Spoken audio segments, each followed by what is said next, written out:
Hi, it's Lindley Oz, and I've got some really great prophecy news to share with you. But first of all, I want to let you know what I have coming up. I'm going to be interviewing Paul Begley tomorrow, so be looking for that video upload on my channel. And it is concerning a recent visit he had from the government, not just once, but twice. And they even described ways in which they could get rid of him or in which he could die. And he also experienced within that time span a very strange car accident, which fit into what these agents were telling him could happen to him. Very strange. So I'll be interviewing Paul about that. I've also got Benjamin Faircloth, which you heard my latest interview with him. The following week, we'll be doing another recording. And then shortly after that, I'll be having Paul McGuire and Troy Anderson, the authors of Babylon Code. Paul, as many of you know, has his own show on God TV called Apocalypse and the End Times. Troy Anderson has been nominated Pulitzer Prize-winning journalist. So that's going to be a very, very good show. And then sometime in the near future, I haven't gotten it scheduled just yet, but they've both agreed to an interview. I will have Russ Brialt and Barry Schwartz. They are experts with the Shroud of Turin. And that's an interesting subject because there's lots of debate over whether or not the shroud is real. Well, they've got some hot information about that. Like I said, they're experts, very well known. They travel and speak, and I will be interviewing them as well. So be looking for all of these videos to be uploaded to my YouTube channel. Oh, I also was contacted by Joel Richardson. He is the best-selling author of several books, including The Islamic Antichrist, and he wanted to know if I'd like to have him on my show, and I said, of course. So we don't have that scheduled yet, but that will be something to look for here in the near future. So let me go ahead and get started with this prophecy news because it is very important and very relevant to upcoming events. So let me go ahead and show you what I've got here. Right here on the screen, you can see January the 15th, 70 nations will gather in Paris to discuss the future of Israel. And they've got the verse Zechariah 14:3-5. And of course, you can look at Matthew 24:15.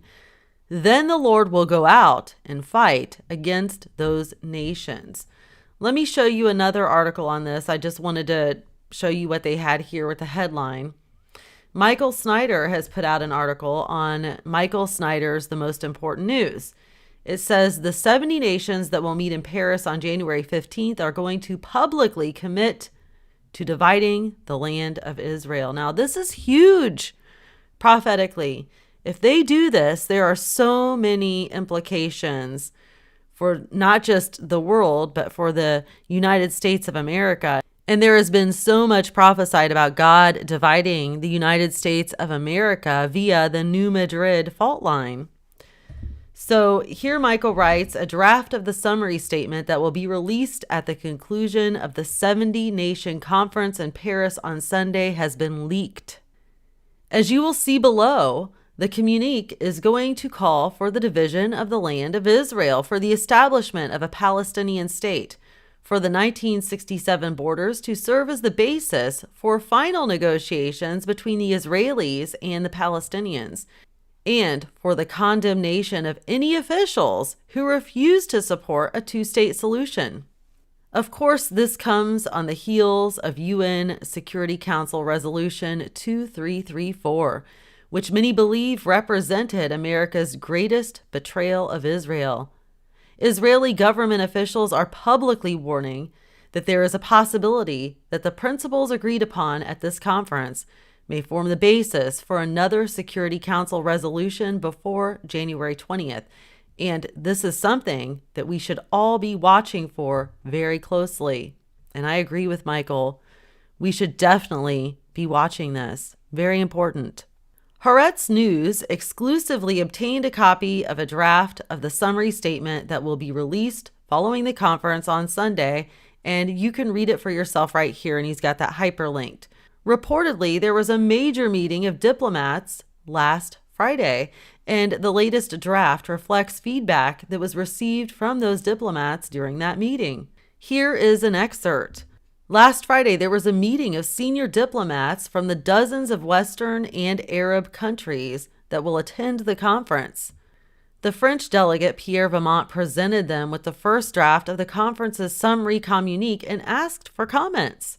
According to Western diplomats, Vimont said France wants to reach a consensus among the participating states on a balanced statement that would stress the centrality of the two-state solution to the international community, but would take this month's transfer of presidential power in the United States into account. Now, we know that Barack Obama does not support Israel in anything, and that he is all for this.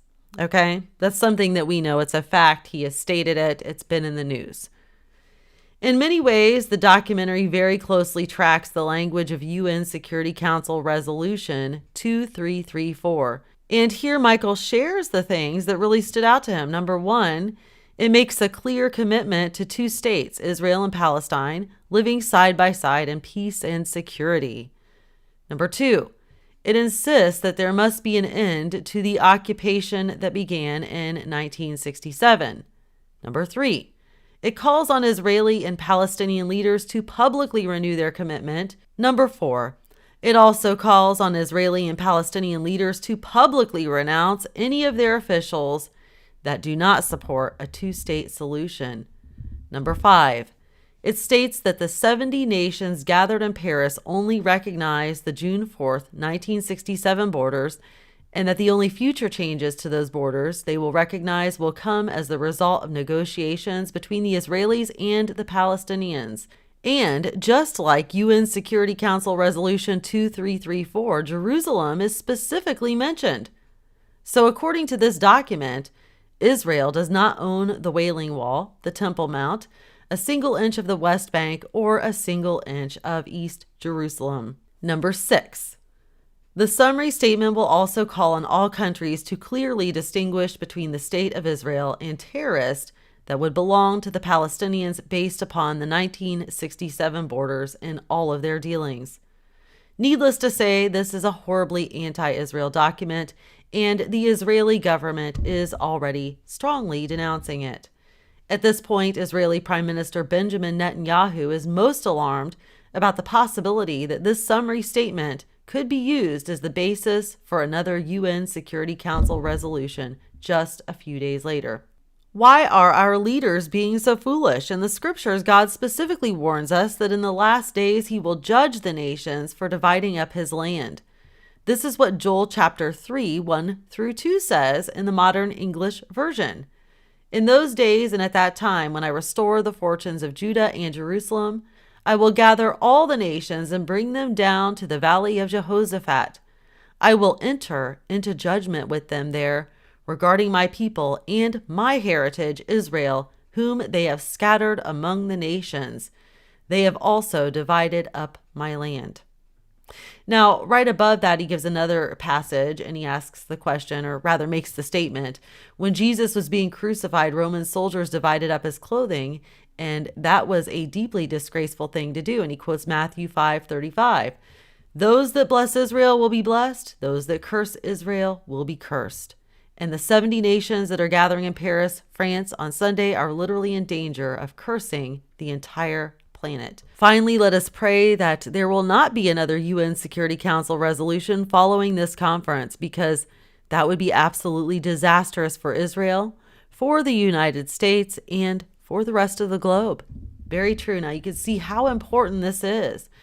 And to be honest, with everything that's going on, especially this crazy campaign we had for the president of the United States and the whole election, just everything that's going on in the world, strange weather, stuff with Israel, the sin in the United States of America, the prophetic words being given to people, and so much more, I can see where this definitely could happen here soon.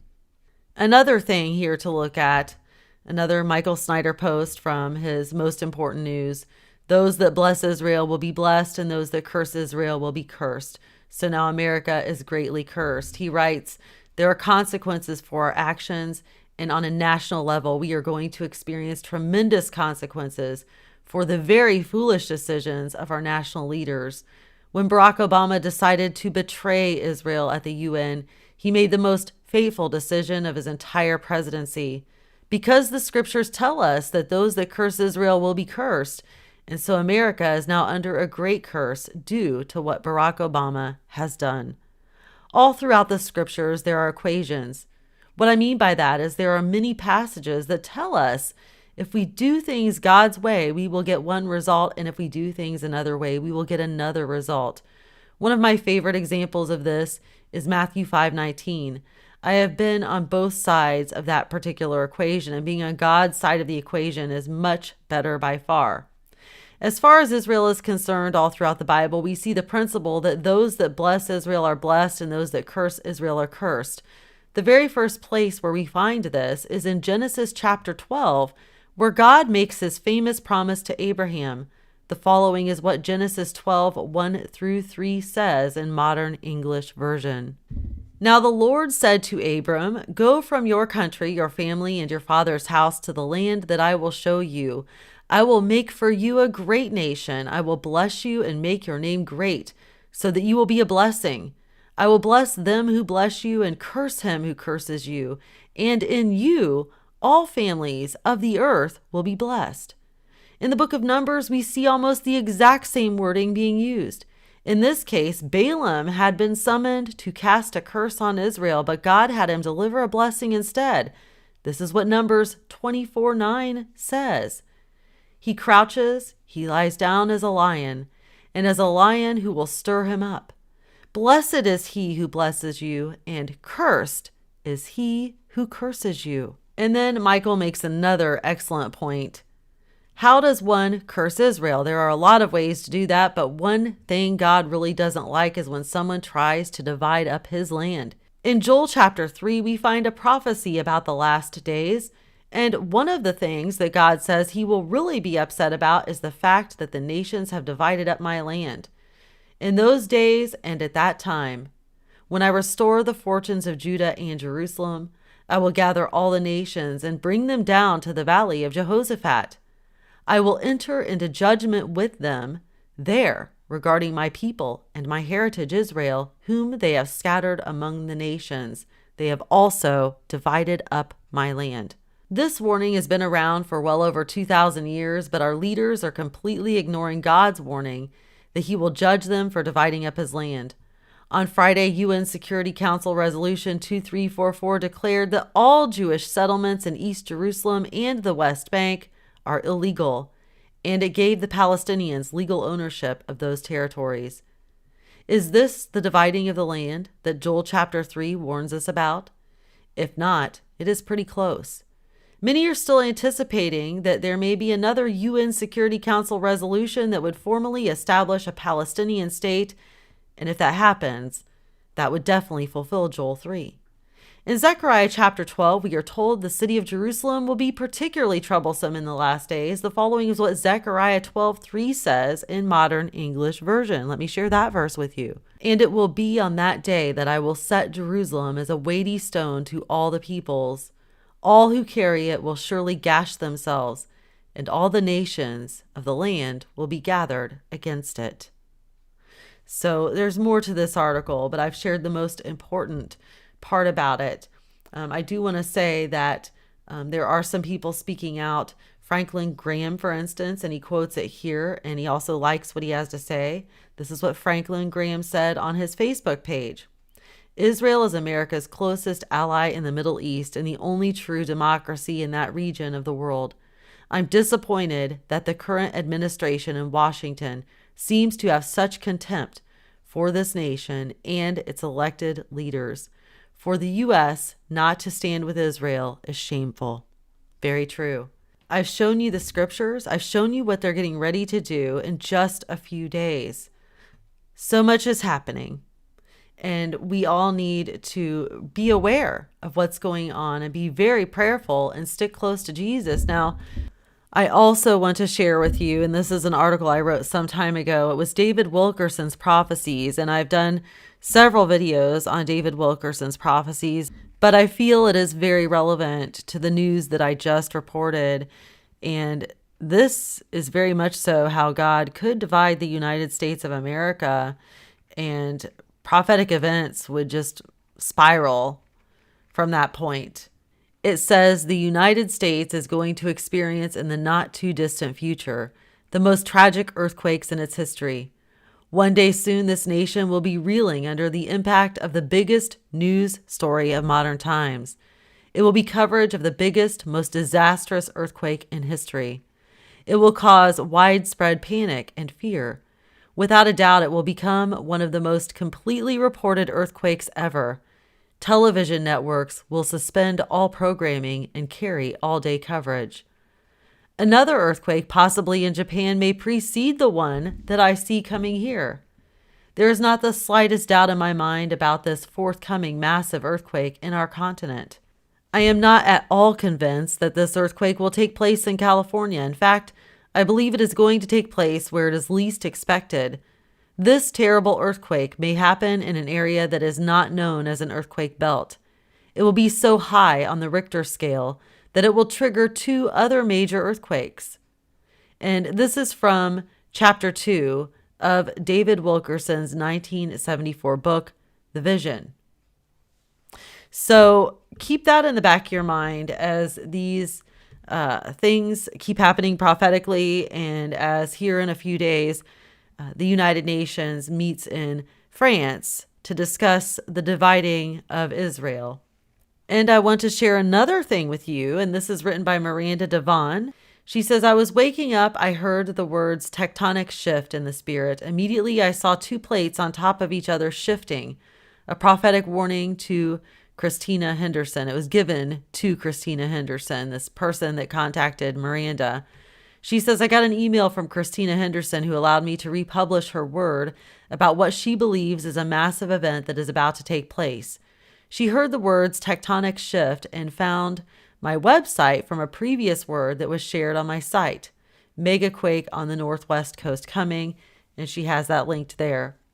It is quite interesting she heard the identical phrase from God. Just today, we got a warning from researcher Dutch Sense about a severe earthquake warning directed at the West Coast. She's got that linked. Here is the word Christina Henderson heard.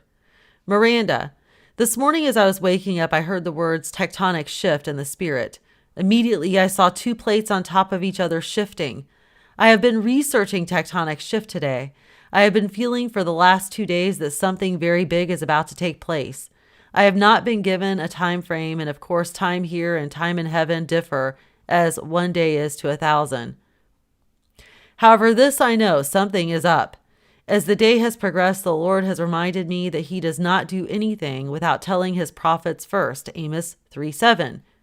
During my research today, I decided to Google recent prophetic words about tectonic shift and found your post from January the 3rd of this year on your website below.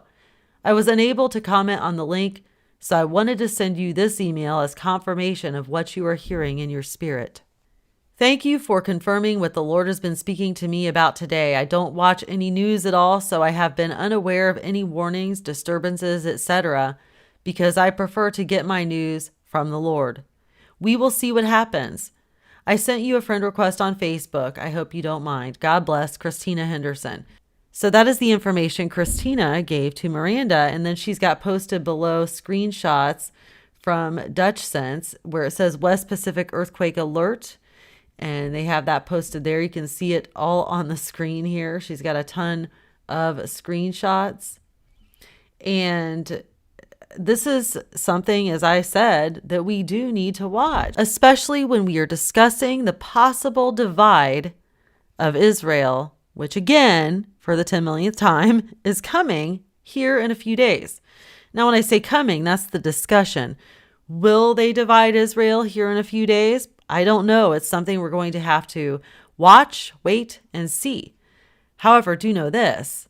If they do, trouble, and I mean trouble in all caps, is headed our way. Let's watch this. Let's be prayerful. And in my recent upload from Pastor Benjamin Faircloth, one thing that he had stated was the fear of God needs to be put back into this nation, into every person in this nation, the sinners, The Christians, the backslidden and unrepentant, everyone needs to have that fear of God, that reverence for God that we are supposed to have. He is a loving God, but let us not forget that He is God and we are to reverence God, respect His authority. And when we decide to live in sin and go against Him and shake our fist in His face, we should be very concerned. So that's it for now. I wanted to share this information with you. Be sure and watch for all of my latest video uploads. I mentioned to you some of the people I'm going to be uploading are interviews that I'm going to do. And I want you to hear those messages. So God bless you, and I hope you all have a great week.